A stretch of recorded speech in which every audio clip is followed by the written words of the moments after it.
A esta hora le damos la bienvenida a nuestros estudios de Nacional al doctor Aurelio Ochoa, experto en temas de hidrocarburos. Doctor, bienvenido a Radio Nacional. Muy buenos días, a sus órdenes. Lamentablemente hay una mala noticia, se anuncia el incremento del precio de los combustibles, 60 céntimos en promedio el galón, incluso el gas doméstico a $1 estaría incrementándose. ¿Cuál es la explicación para esta alza, doctor?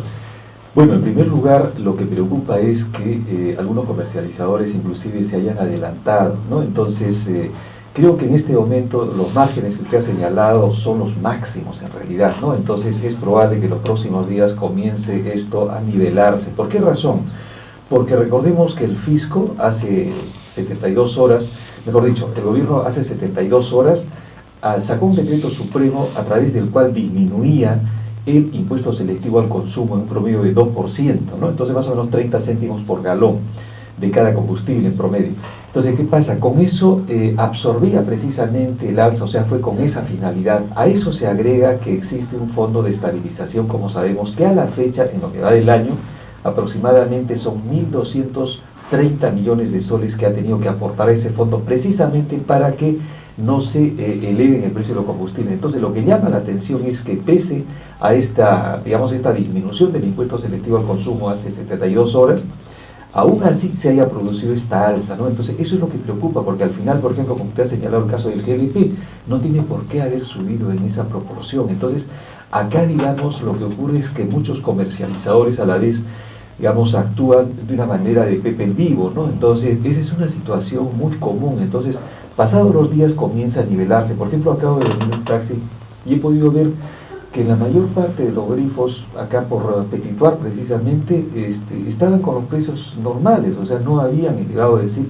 comercializadores, en este caso correctos obviamente, y no actuando con la viveza criolla. En una economía abierta como la nuestra, no se puede regular precios, pero ¿el Estado qué puede hacer para evitar esta picardía? Me parece buena la pregunta y oportuna sobre todo. Ahora, hay una situación que habría que señalar, hay una dicotomía en realidad. Es cierto, en lo que corresponde ya al último eslabón de la cadena, vale decir a la comercialización en los grifos, hay, digamos, una total desregulación, es libre mercado, todo el mundo pone el precio que desee, en fin, ¿no?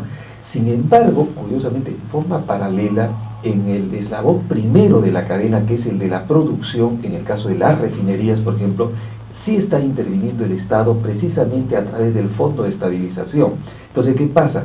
Estos márgenes que señala el OCINER, por ejemplo, ¿no? Esta banda de precios que ya precisamente el día de ayer se ha publicado, entonces eso justamente es una señal para las refinerías. Entonces se les dice, oye, yo te voy a disminuir el impuesto selectivo al consumo, te voy a dar a través del Fondo de Estabilización fondos precisamente para atenuar esta alza que está produciéndose a nivel internacional.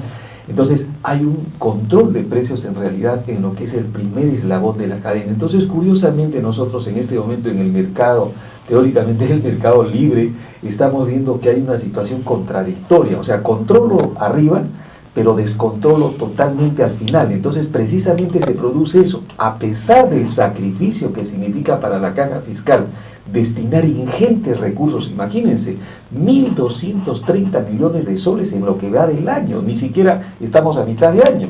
Entonces, sin embargo, hoy hemos terminado la primera mitad. Entonces, ¿qué pasa? 1.230 es una realmente millonada. Muchas cosas se podrían hacer. Entonces, acá creo que tiene que cambiarse de política. ¿Por qué razón? Decíamos que hay una dicotomía, una contradicción.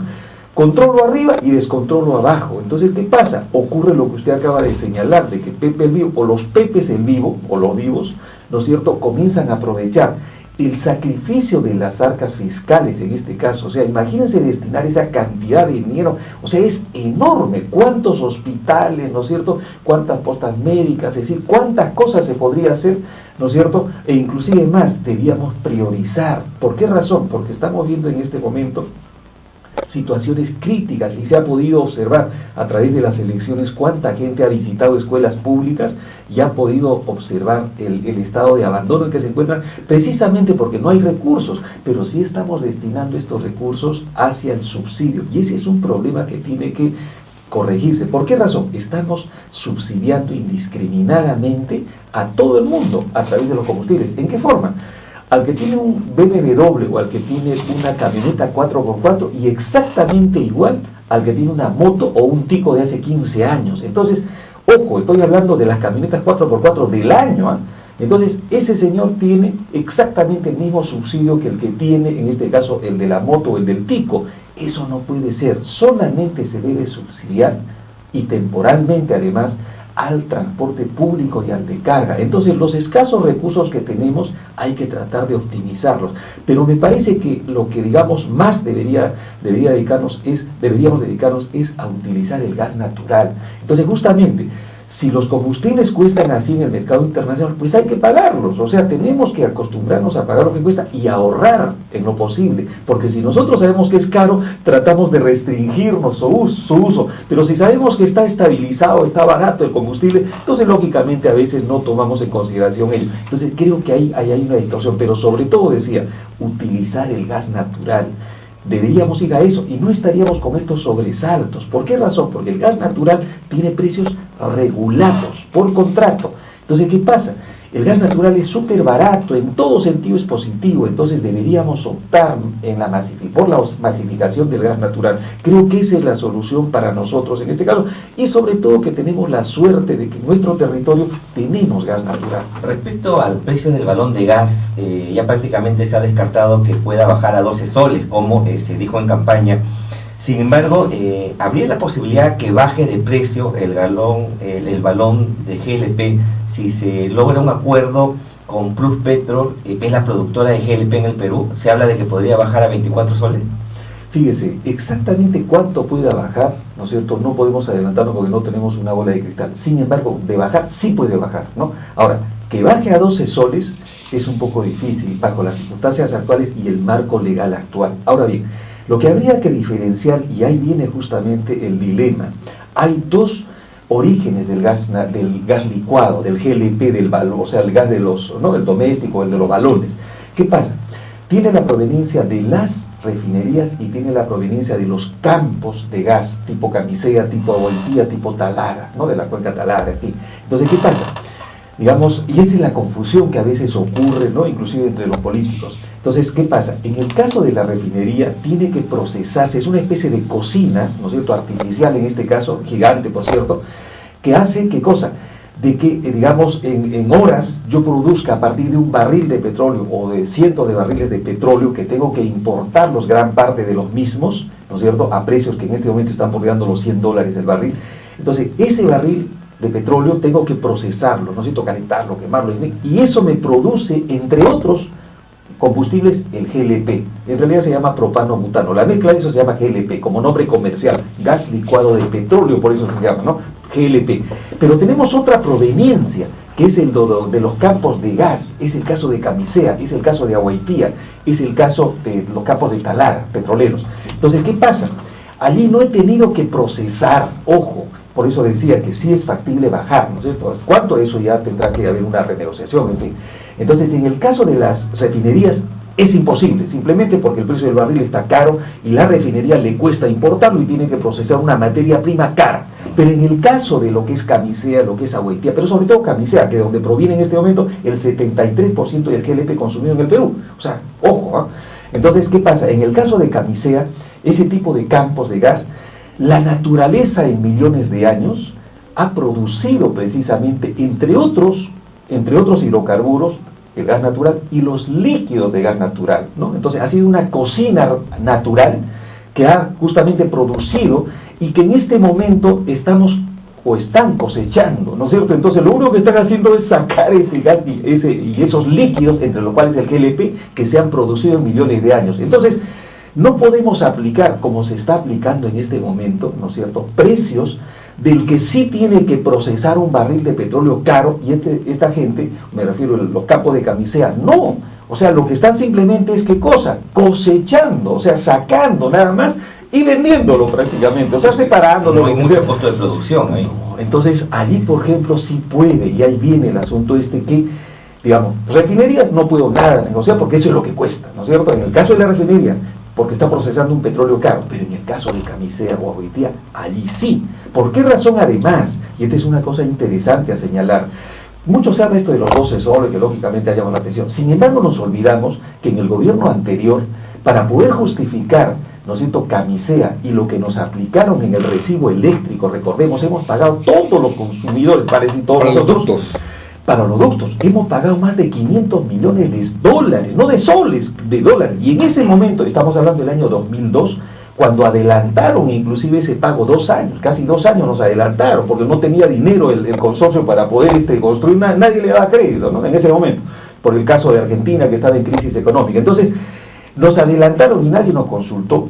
Esa famosa se llama garantía de red principal. Entonces, lo que tenía que comenzar el año 2004, comenzó el año 2002 en noviembre. Y en ese momento, para justificar justamente ese adelanto, en fin, ¿no?, esa contribución, entre comillas, en todos los recibos eléctricos, ¿qué representaba? Entre 10 y 12% hemos pagado de más.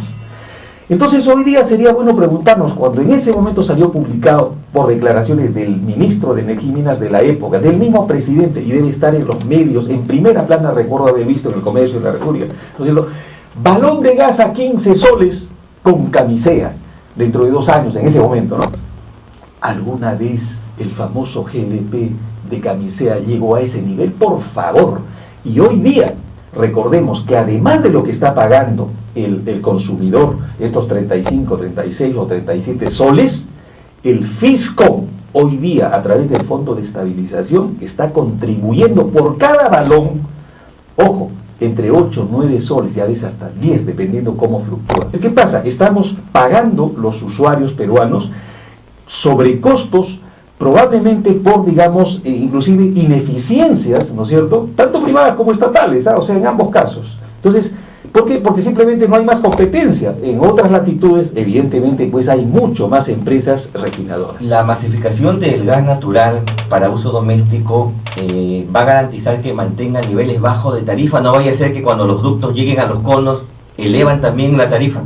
No, ¿por qué razón? Porque en el caso del gas natural, es un mercado regulado. O sea, tanto el producto en este caso contractualmente tiene un precio, ¿no? Y eso es este gobierno, por ejemplo, logró a finales del año 2006, o sea, cuando justo ingresó, logró una modificación contractual precisamente, digamos, en cierta manera casi congelando, ¿no es cierto?, máximo podía subir 5% anual, pero esta renegociación que hubo el año 2006, entonces logró que para que no se dispare con el precio del petróleo, al cual era su referente, ¿no es cierto?, de los residuales. Entonces, ¿qué pasa? Ha hecho de que máximo pueda subir 5% anual. Entonces, eso ya uno dice, oye, máximo va a subir esto. Entonces, yo tengo ya un precio en lo que respecta al combustible. Y en la parte del transporte o la distribución, eso está regulado por el OCINER. O sea, se hacen los cálculos. ¿Por qué razón? Porque es una concesión. Entonces, cuando hay concesión, hay lógicamente control a través de las tarifas. Pero el costo del tendido de tuberías, ¿a quién se lo van a cargar? Bueno, la pregunta, para eso es el concesionario. Entonces, ¿qué pasa? El concesionario tiene la obligación de precisamente, tiene un número de instalaciones a cumplir. Ahora, ahí viene una buena pregunta. ¿Estamos realmente masificando el uso del gas? Esa sería más bien la pregunta. Y acá viene el asunto. No, la pregunta es esa. O sea, en todo caso, estamos lentamente masificando. ¿Qué pasa? En este momento hay 43.000 conexiones domiciliarias en Lima, Callao, a 7 años de haber llegado el gas a Lima, Callao. A casi 7 años, porque en agosto se cumple, ¿no? Para que tengan una idea comparando, eso no es nada, nada. ¿Se dan cuenta? Entonces, ¿qué pasa? En Bolivia, por ejemplo, tenemos 170.000 conexiones domiciliarias y es un país que tiene la tercera parte de nuestra población y sin embargo tiene 170.000 ya, ¿de acuerdo? Pero eso todavía no es nada. Comparemos con nuestro otro vecino, Colombia, y esas sí son cifras realmente preocupantes comparativamente hablando. Colombia tiene hoy 5.700.000 conexiones domiciliarias. Más del 50% de su población está conectada al gas natural. Es cierto, no 7 años, son alrededor de 18 años. Oiga, pero no es de 100 años, ¿no? Y nosotros, para poder llegar a los niveles de nuestro vecino colombiano, ¿no es cierto?, al ritmo actual que estamos avanzando en la famosa, entre comillas, masificación del gas, probablemente pues nos demoraremos 130 años. Así de simple. Entonces, allí sí tiene que haber inversiones en el tendido de tuberías y en las conexiones.